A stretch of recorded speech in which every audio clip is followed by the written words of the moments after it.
Hi, everyone. Welcome back to the Change Your Mind podcast, where we explore personal development, spirituality, and science. I'm your host, Chris Ashley, and I'm so excited for my guest today. We are going to talk about money mindset and a whole lot of other things. We were just talking in the green room. We're on the same wavelength about a lot of stuff. First, a couple of quick announcements. Head over to the links in the show notes. You are going to find a wealth of information. You will find a link to my book, Change Your Mind to Change Your Reality. It was endorsed by Bob Doyle, Marcy Shimoff, Michael Beckwith, all of whom were in The Secret. You will also find ways to sponsor the podcast, to connect on social media, to connect to my amazing guest. And as always, this podcast is part of the Los Angeles Tribune Podcast Network. Sounds kind of weird that a newspaper has a podcast network, but we are doing massive things in the personal development realm. We have events in person and virtually almost every month now, spearheaded by Tony Robbins, former executive vice president of production. I just shared the stage with Les Brown, Joseph McClendon, Dr. Joe Vitale. So amazing things are happening. Stay connected. What if the one thing keeping you stuck is the way you think? Welcome to Change Your Mind with Chris Ashley, the podcast where science meets spirituality and mindset becomes your most powerful tool for transformation. I'm Chris Ashley, author of Change Your Mind to Change Your Reality, trainer, speaker, and lifelong seeker.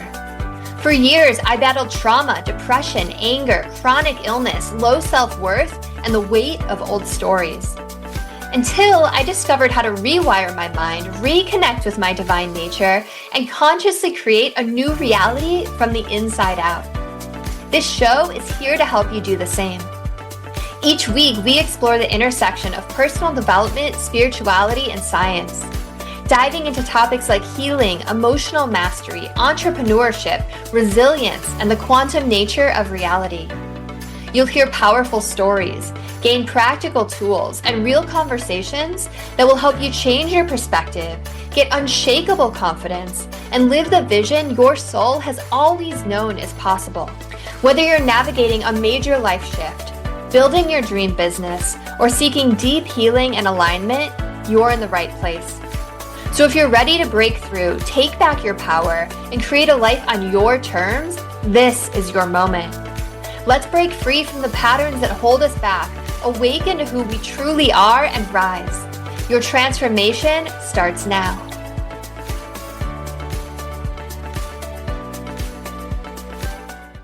All right, with me today, I have Meghan O'Rourke.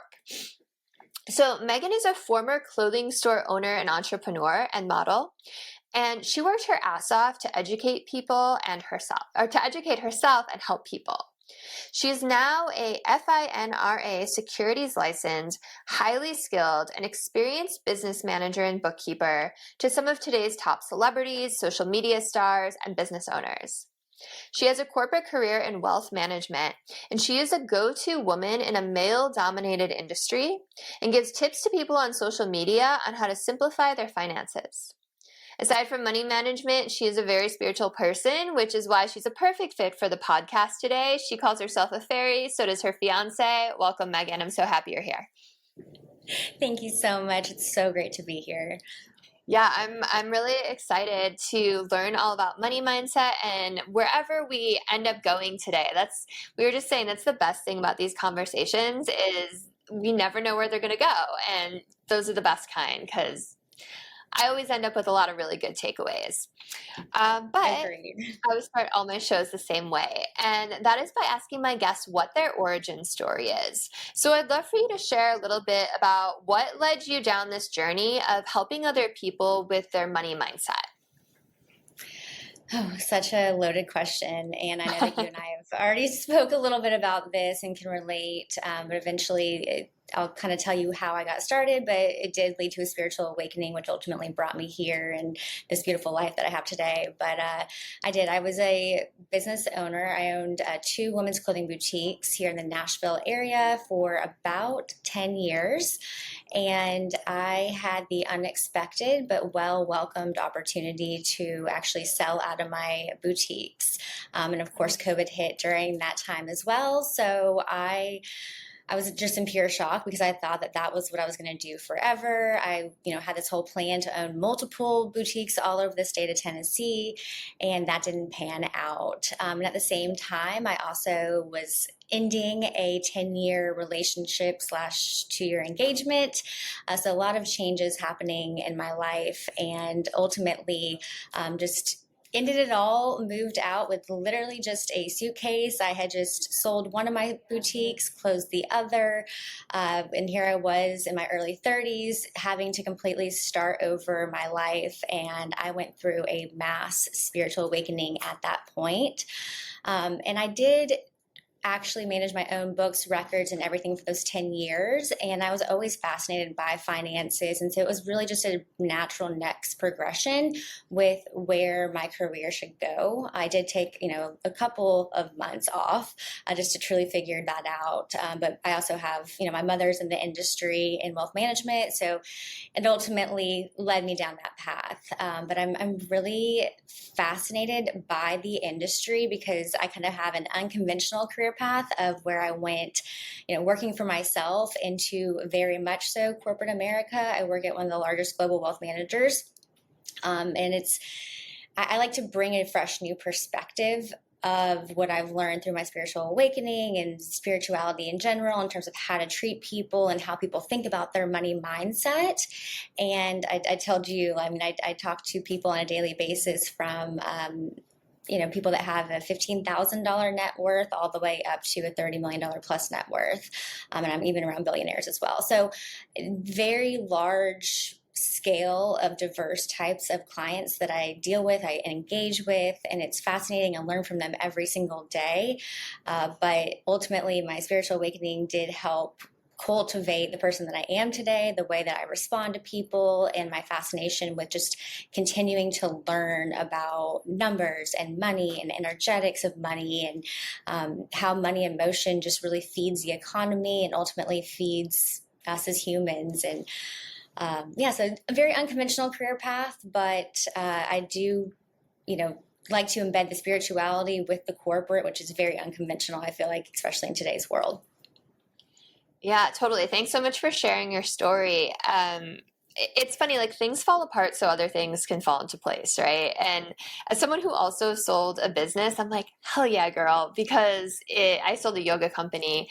It's so few, especially women entrepreneurs. Like the amount that actually sell out is like very, very tiny. So I love that you were able to. That's so badass. Okay, so you mentioned a phrase that I totally just jotted down in my notes, and that is energetics in money. So I'd love for you to talk a little bit about that. Like because everything's energy, right? Oh, And absolutely. yeah, like we're energy, money is energy, and people kind of have this like negative view of money, but it's all energy. So I'd love for you to share a little bit about that. Like, what are the energetics of money? Yeah, so I always say, I ultimately kind of what got me into this industry as well is my infatuation with money. And it's just kind of like therapist ends up being a therapist because they're infatuated with figuring out how to heal themselves, which is a really beautiful thing. So when I was actually getting my certified holistic health coaching license through the Institute of Integrative Nutrition, actually one of the biggest components of the overall piece of pie was finances. And we actually had a certified financial planner come and talk to us and about the energetics that we have and how it actually physically manifests in the body based off of our thoughts around money and our limiting beliefs around money. And just think about the word budget, for instance, and where you physically feel that in your body. You can actually feel your body tense up whenever you think about that limiting word. Right. And so whenever we're talking about a holistic financial plan for somebody, I really sit there and I try to use more high vibrational words to help them not feel so confined and restricted when we're talking about creating a financial plan. I think it's really fascinating that money is just energy, as you and I mentioned. It's just like, this cup that I'm holding. Like it's energy. It's just another thing. Yet we put so much energy into it, and we give it so much energy, and it's not good or bad. It just is. But I think that a lot of people think about it in such a negative context and that it does horrible things. And so I'm really trying to change that narrative around it. Money is a really beautiful thing, and let's normalize the conversation around it and your energy towards it, because it's so taboo. Like, we're told to never talk about money. And when you're told not to talk about something, that too feels restricting in the body, when again, it's just energy. So we got to amplify that energy, make it feel good to talk about, and not something that we should like stray away from. We need to normalize having these conversations with our friends and how to create more abundance in our life and more opportunity, and overall just give money the energetics that it does deserve. But once you align with that frequency, as you mentioned, it does start to flow into your life through the path of effortless ease and multiple revenue sources. And that's why it's really cool to start talking to those billionaires, because they study, law of attraction, energetics, and their energy towards money is very awesome to learn from and very encouraging. Totally. So, okay, so you said we give it so much energy. So is it better to give it more energy or less energy? Because there's also that idea of like what you resist persists, right? So, and we also want to align with the frequency of it. So how do you go about doing that? So money is just a tool, right? So especially when it comes to manifesting more money into your life or attracting more money, I always tell clients that it's not the overall objective of what we're trying to manifest. It's the tool to ultimately get us to where we're trying to be or what we're trying to manifest. For instance, like, if you want that 6-figure job, well, it's not really that you want that 6-figure job. You probably want the opportunity to travel more or, buy more gifts for your friends and family. So whenever we talk about what we really want, I'm always, why, like, tell me more, let's get to the root of it. But money is really just that tool to get there. So especially when it comes to manifesting, yesterday was the 11/11 portal, as we were just talking about, and I was doing my journal prompts. And in the past, the old me, the money obsessed yet very restrictive, and I was probably at my lowest point financially. I was always like, oh, thank you, universe, for the $100,000 that's coming my way. And it was just all about the money, which felt really icky and just not authentically me. Whereas now, when I'm having conversations with clients, I'm like, what is the end goal here? Like, when we're talking about retirement planning, what do you want to be able to do in retirement? The trips that you want to take, the grandchildren that you want to go see, how far do they live from you? And then money is invested because it's that tool and that resource to get you there. But we're not like, oh, we need this set amount of, we need $500,000 to do so, because we'll welcome more than that. Like, that also is you're putting a limitation on yourself, where that's a baseline level. And we need to completely change that and be like, we welcome more than $500,000. We welcome whatever wants to flow into our life. So I really like to just think about it as a tool to get you to your end needs, and not money being the end goal ultimately. Absolutely. And it's also like a representation, right? It can represent like freedom or shame or empowerment or adventure or safety, right? Whatever it is that you align with.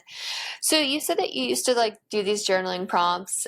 What was it that made you finally shift how you were looking at money? Was it taking that course, or did something like specifically happen? Ooh, girl, that is, I have done a lot of shadow work. I'm still doing that always, because I'm still not where I want to be, but I've come such a long way. And my relationship with money started out not on the best course. I was in a situation, in a relationship where I kind of felt like my net worth was my self-worth. And it took a long time to come out of that, and doing all the journal prompts and realizing that I have so much more to give to this world and this universe. And I try to be a light beam for as many people as I can. And that has it's invaluable. It's there's so much value to the type of just energy that you bring to a room and the love that you share with people. And so it was a lot of just free writing. Like I would sit down and start to manifest and be like, thank you for, however amount of money. And then all of a sudden I would just be like, like I just would free flow and just talk about all the other things that I have to give and all the other areas of abundance in my life besides money. And then once I eventually got there, I mean, it comes in through the craziest of avenues. And when I restarted my career in finance, I actually very quickly progressed to where I am today, which I still sometimes sit here and I'm like, whoa, like I'm in the corner office right now in a matter of 2 years. And how did I get here? And it's still, it's like a pinch me moment sometimes. But that was because I just really committed to, the opportunity of what's meant for me will find me, but also committing to consistent learning and just always putting out there, like I'm in the right place at the right time with the right people, places, and opportunities, and my authenticity shines bright. But it's just not being money hungry ultimately. Like, yes, I want to do better for my family and provide more for my family, but I really had my eye on the ultimate goal and role that I want to be able to provide and the resources I want to be able to provide for clients. And then, the money followed.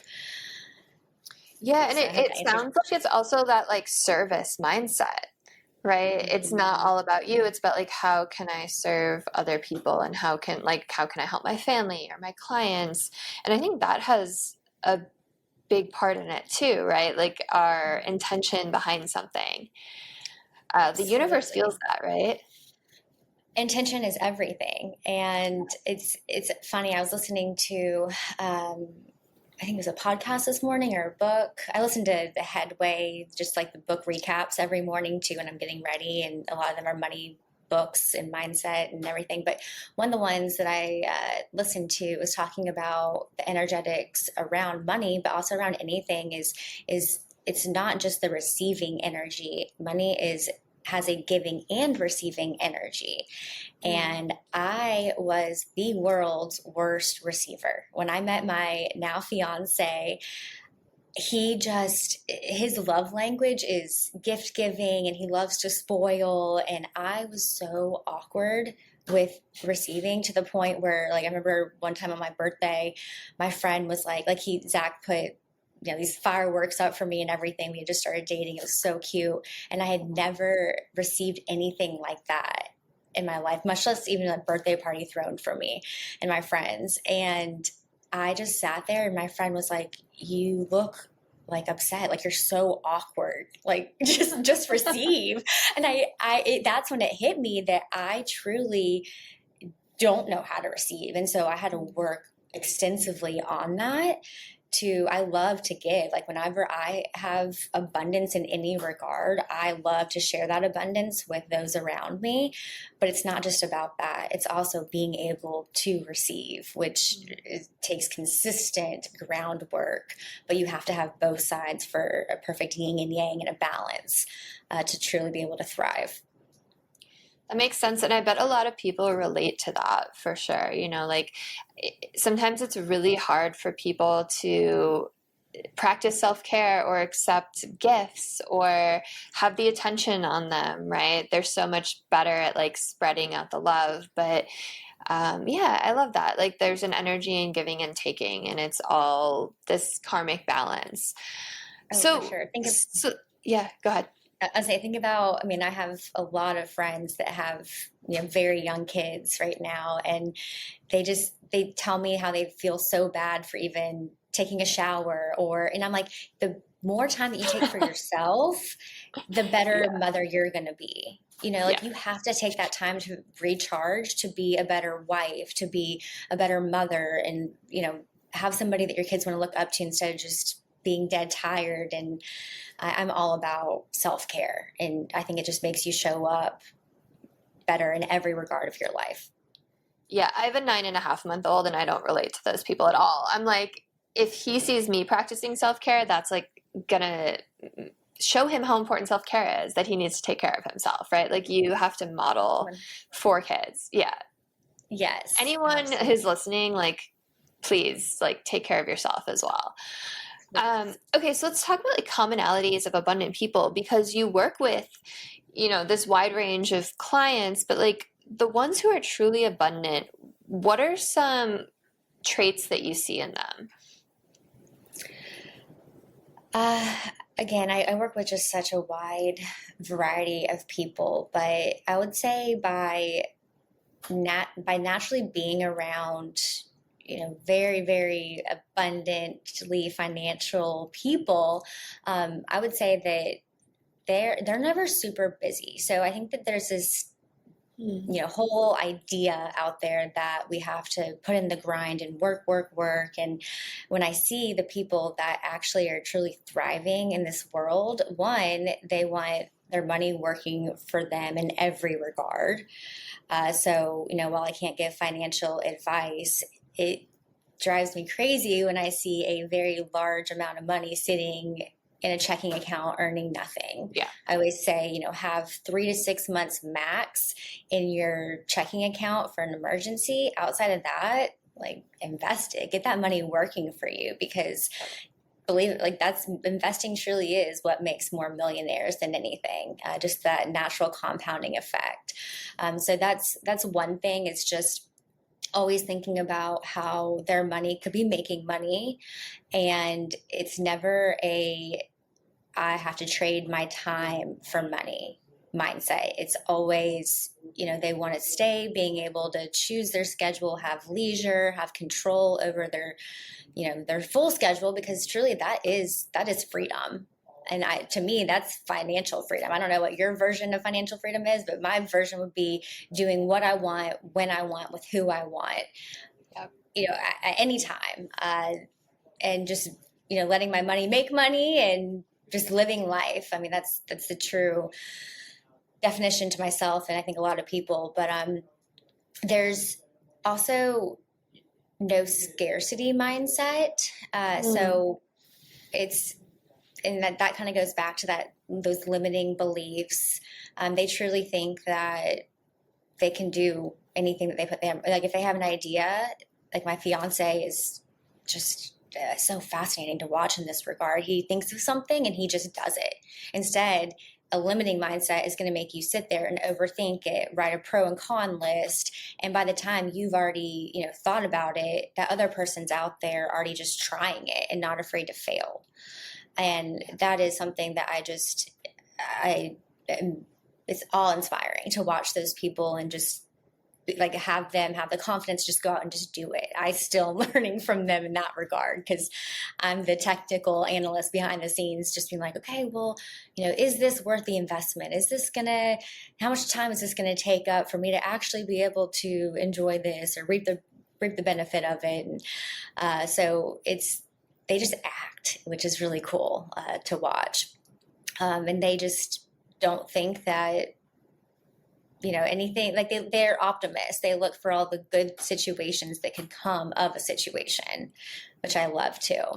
They don't think about worst case scenarios, especially in my industry. That's few and far between, because especially with everything going on with the stock market and how quickly that can change, and the political landscape and everything, people are very fearful. And so to not live your life according to any sort of, news channel or index, or, watching the stock market rise and fall by the day, just really setting yourself up for success, and just whatever happens, you'll be okay at the end of it is another big trait of them.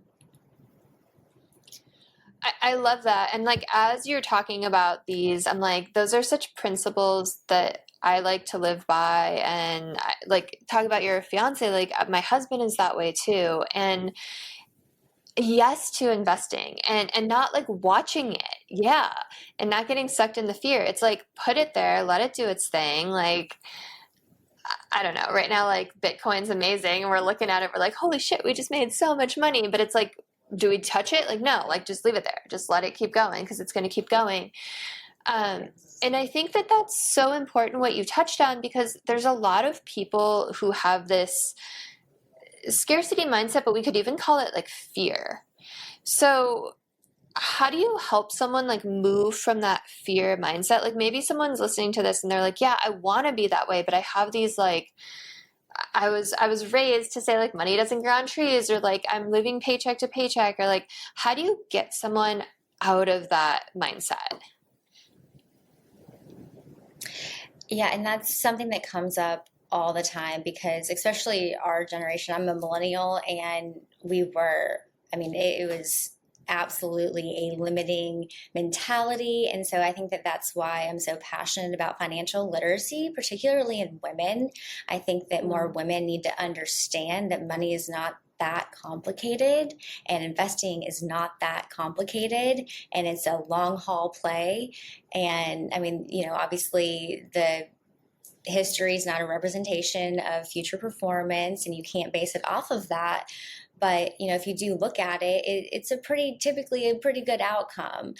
So I learned way too late, and I just wish that I could go back and be like, learning finance is so cool, and not to mention the pure confidence that comes with it, and just your everyday eloquence in your conversations that you're having. Like, you kind of feel like a badass whenever you know what you're talking about, especially when it comes from a financial literacy component, because that goes into every other aspect of your life. And it's very empowering, even as a woman, even if you don't have a job, say you're the stay-at-home wife, which is absolutely a job, by the way. But if you at least are familiar with your family's finances and know the inner workings and the operations, that's a beautiful thing. And I think it's just something that we need to have more conversations around. But a lot of women are afraid to even bring it up to their husbands or ask about finances, in fear of not sounding intelligent around it. So it really just starts with just normalizing it. And I always say the first step to normalizing your finances is getting comfortable and familiar with your finances, no matter where you sit. So if your checking account is negative right now, I know that that is the last thing that you want to do is open your bank account. But how are we going to fix it? We have to get comfortable with it. We have to normalize checking our bank account and saying, you know what, we have an action plan in place. We're going to get better with money moving forward. Maybe we've been a little irresponsible with it up to this point. That's okay. We can move past that. But the only way to do that is to start to get comfortable with the uncomfortable.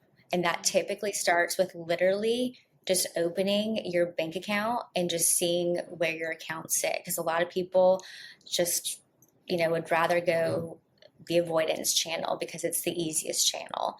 But once you start to get comfortable with it and just remember that it's energy, and, it start to give it a loving and nourishing energy, it's going to start to grow and prosper. And I mean, it is the currency for which abundance is brought. Like, money flows like water. It flows into our ecosystem and nourishes all of us for a better, life with our friends and family. So I literally think about like money flowing in my body and through my life, like the natural currency that it is to bring abundance into our life.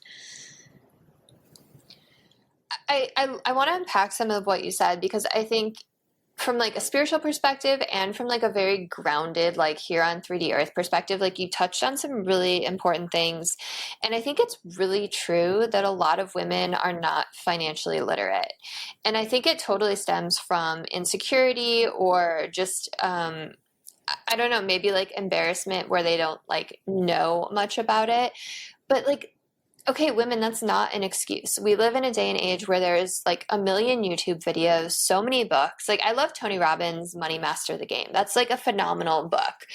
And it's like a Bible, right? It's like so big, but there's so much out there. There's podcasts, there's experts on social media like yourself. And you're right, like this whole idea of like stocks can be really intimidating, but once you start, it's so simple. So simple. It's so easy. And And it's fun, right? Like once you like pick a stock and you can kind of like see where it goes and like you kind of get into it, it can be a really exciting thing. I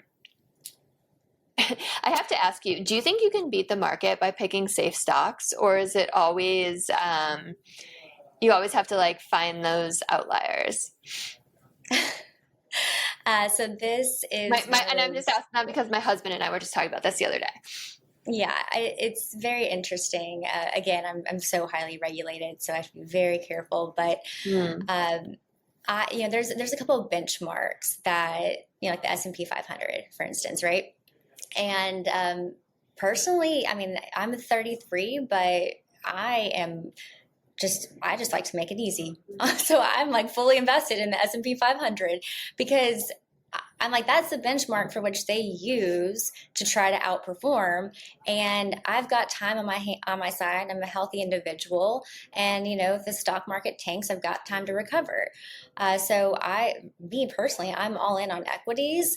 I don't prefer to play it safe, but that's there's several phenomenal money managers and investment advisors out there that do really great things.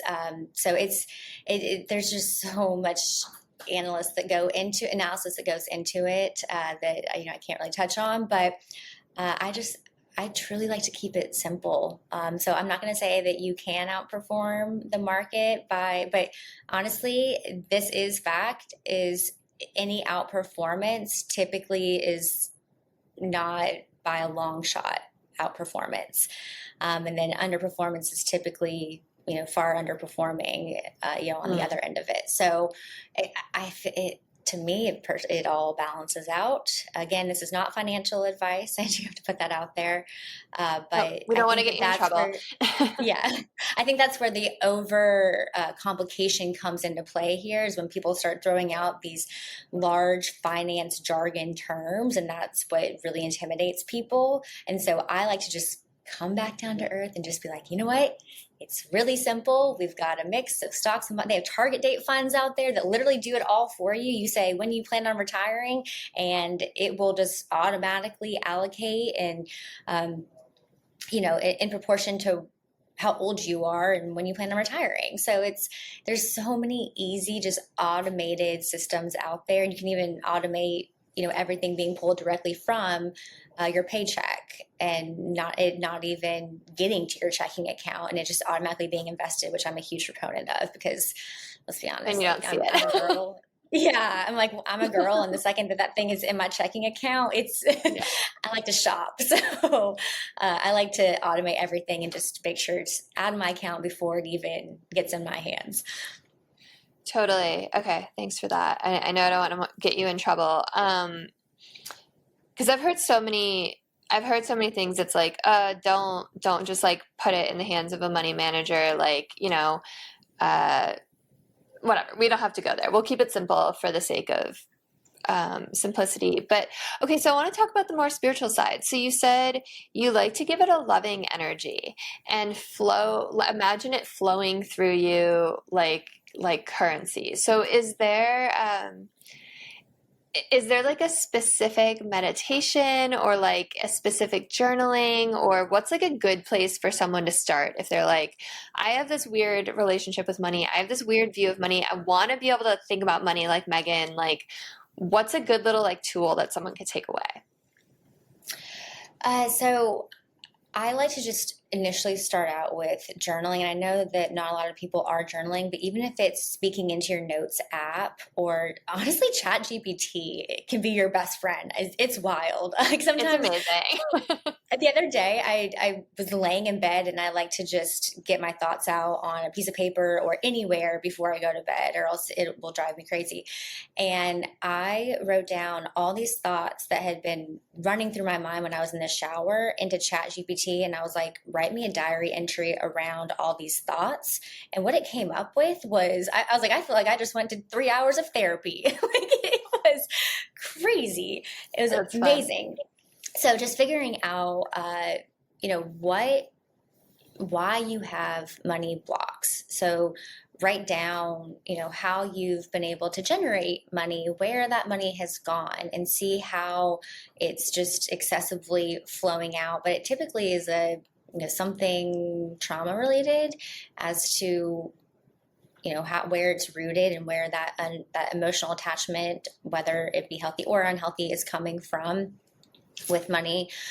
So just again, writing it down and then getting familiar with your accounts. Like there's a Rocket Money app that I think is so so great and so fascinating. It shows you exactly your monthly breakdown of where all your assets are going, so that it just puts together a perfect little pie chart. And you're like, wow, I spent a lot of money going out this month. But just familiarizing yourself from that standpoint, because oftentimes it's not necessarily that you have a lack of mindset. It's just that we're being a little more irresponsible than we actually think that we're being with money. Yeah. So yeah, I'm a big advocate of just familiarity, just constantly, know where things are going, and how much you're bringing in. From there, from the meditation standpoint, huge advocate of meditation. And I know that you and I were talking about the science behind it. And I mean, it really does. There's plenty of science out there, as you know, but that it creates new neural pathways in your mind. And I literally think about it as, money just flowing through me like water does. But the other end of that is because money is the currency. It flows like water. I love to relate it to water because I think that all of the terminology around money actually did come from water. Think about like a river bank, if you're liquid or e-liquid. That's so true. Yeah, it's fascinating. There's a lot of information out there on that. I won't dive into that right now. But it's the currency that really does nourish us, right? And it's just like how a water must flow through, to get to like the inner workings of the United States, or else if they didn't have running water, then they wouldn't be an abundant area to live. So it has to keep flowing into our ecosystem. So whenever you do receive money, you can't be fearful to spend it, and you can't be having that lack mindset, or else it's not going to continue to flow. Like money needs to be in consistent flow.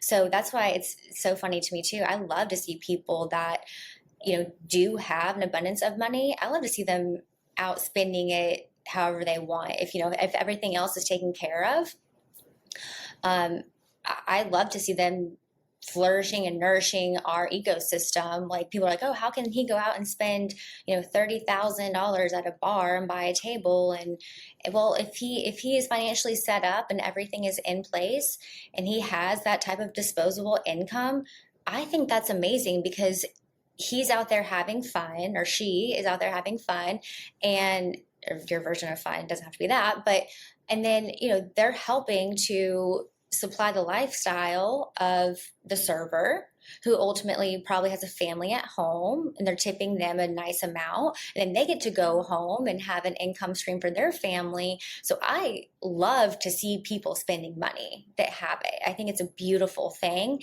And that's your other thing, is this whole reality, this whole life is a mirror. So if you were uncomfortable seeing somebody spend money, you got some work to do. It should be a fun thing. You should be like, oh my gosh, I am so excited for that to come into my life and my reality. Because if you feel any sort of hate towards it, that's just your subconscious limiting beliefs coming out and showing their true colors. And so we need to work on that. I've never heard anyone say it like that, and I love that so much. Especially because, like, you're right, like everything you've been talking about supports that, like how it's an energy and there's giving and receiving and it flows in and it flows out. And it's like, if you like cut off that flow by like hoarding it, like it's like it gets stopped up, right? Like it's a bottleneck, right? There's no flow happening.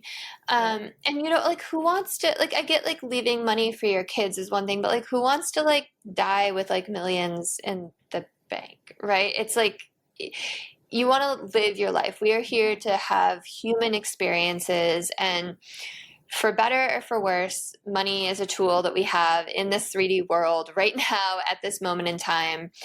And it allows you to go have experiences on this planet. So I appreciate that.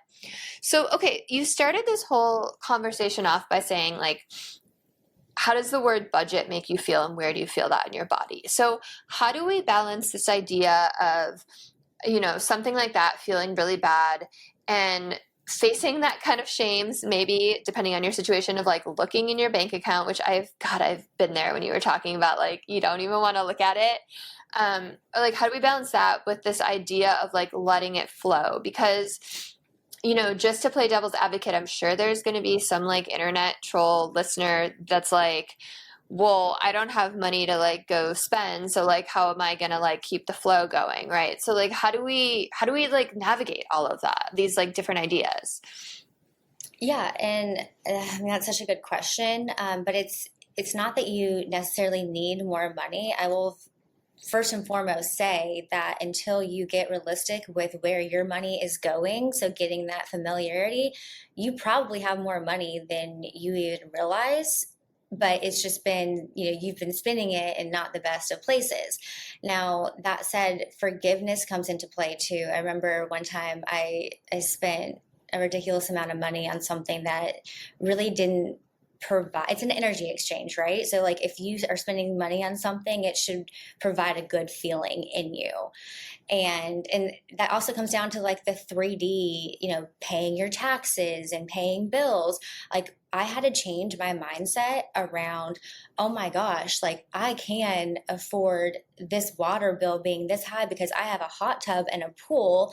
And instead of being like, oh my gosh, we had to heat the pool this month, and so our bill is astronomically high. I was like, I have the ability to have a hot tub and a pool to be able to heat my pool. I'm grateful for the opportunity to be able to do so.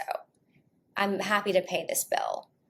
And whenever you approach everything with intention, as you mentioned, and gratitude, with I am grateful that I have the opportunity to pay for a mortgage. Most people right now, especially with everything going on, a mortgage, people would dream of having a mortgage, and yet we get to pay for a mortgage, which is amazing. So leading into gratitude and changing your perception around a situation is first and foremost. I don't care how much money you have in your bank account, you have to change your perception around everything. So that's what I would say. If you're out here internet trolling, then I mean, negativity is a very low vibrational state to be in the first place. So we got a lot of inner working to, start with from that standpoint, because you have like love, gratitude, all of that is just such a naturally higher vibration, which ultimately allows more abundance to come into your life. And I get it. That doesn't mean being happy every day. That just means, trying to find the good in every situation. And I mean, I don't love my job every day, but I try to find the good things, and being able to help one person, which makes me feel good. It makes me feel like I'm giving back and my job is worth it. So, finding the good in your financial position that you currently are in. Like if you have a running washing machine in your small little 1-bedroom apartment, well, you have a 1-bedroom apartment. Most of the world doesn't.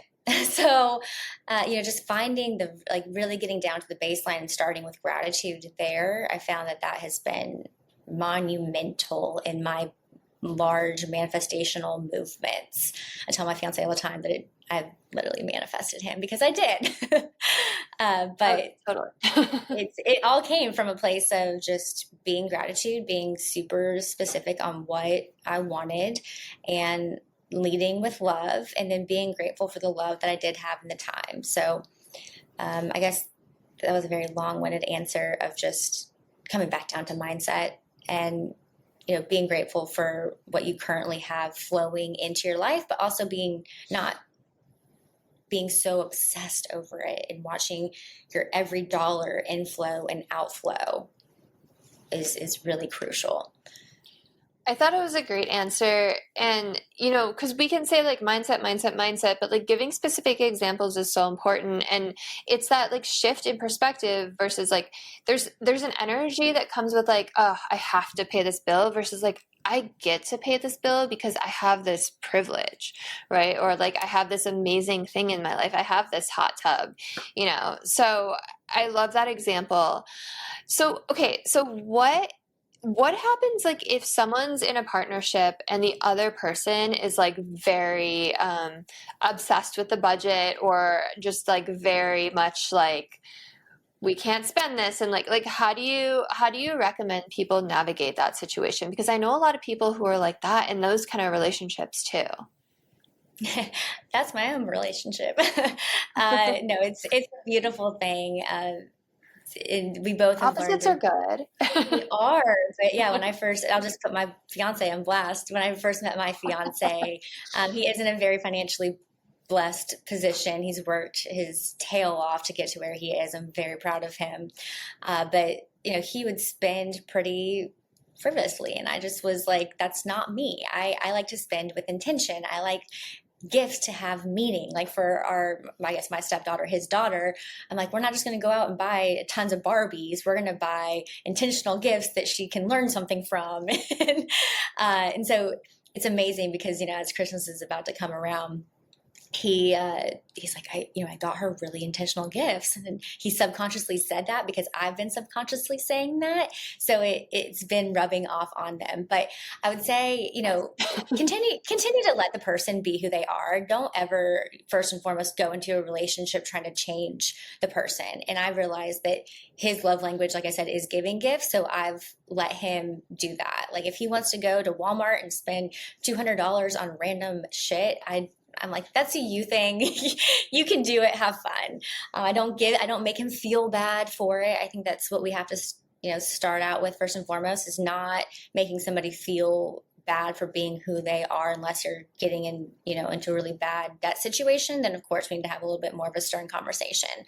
But also like sitting down and putting out your financial goals together, like being on the same page and saying, hey, we really want to take this trip this time next year.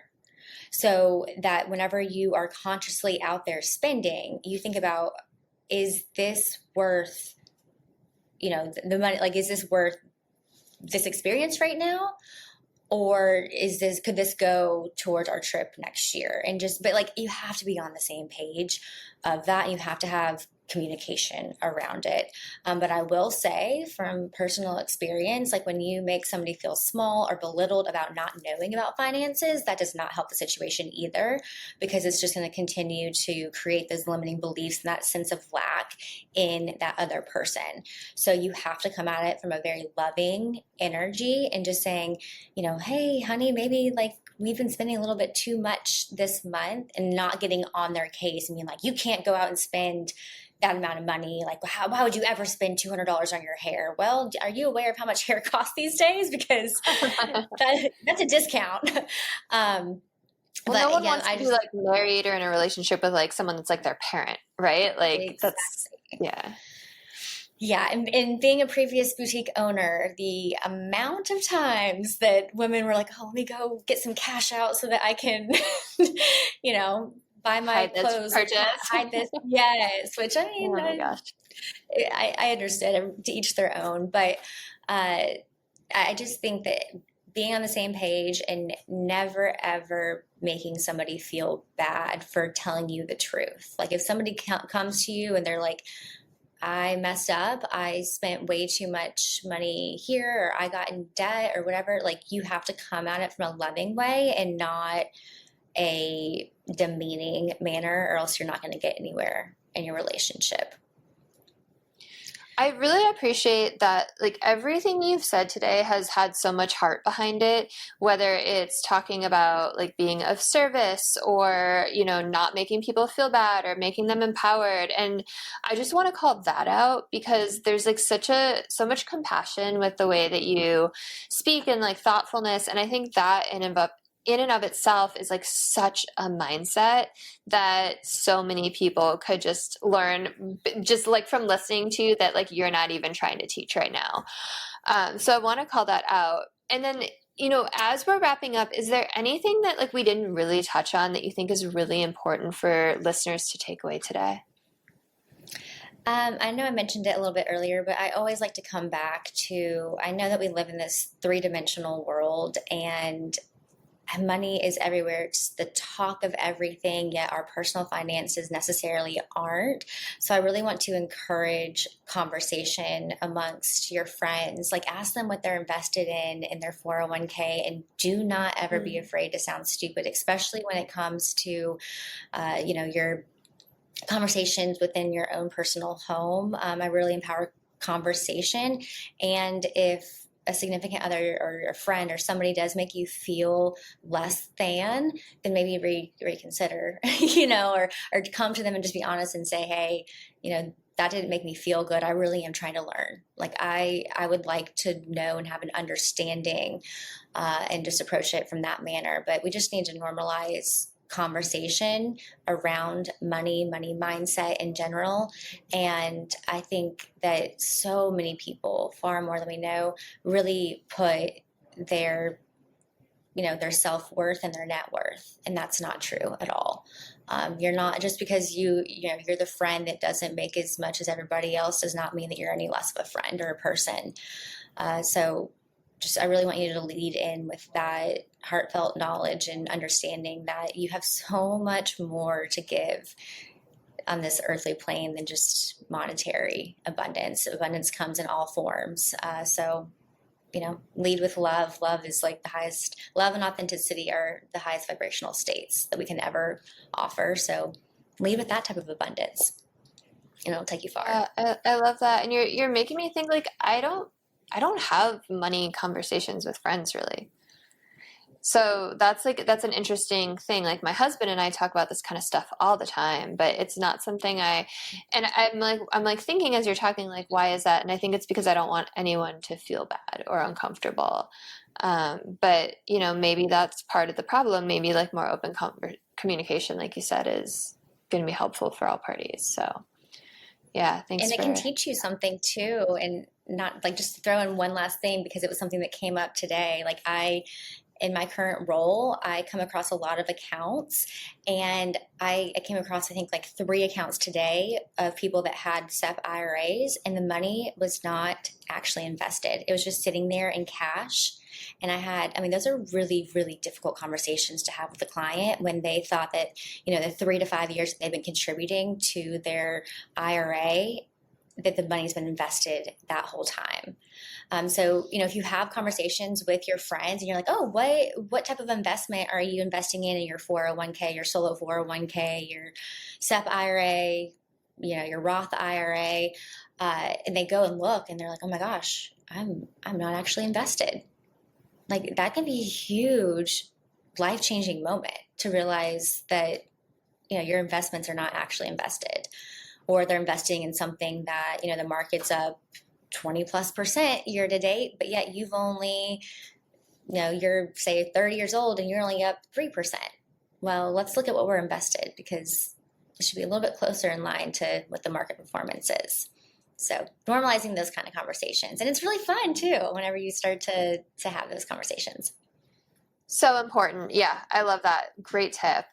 It has been such a pleasure to have you on, Meghan. I really appreciate your time. Is there any way that if someone wants to find you, I know you share a lot of tips on social media, like where do you live on the internet? And, if people want to work with you, where can they find you? Yeah, certainly. So I do share more probably on TikTok than anything, but it's called The Money Why, WAI is my Instagram and TikTok handle. Awesome. And I will put that in the show notes as well. If you are listening, please send this to someone you think could use it. That's a great way to start those money conversations that Meghan was talking about. Like, comment, share, subscribe, and I will see you all next week. Have a beautiful rest of your day.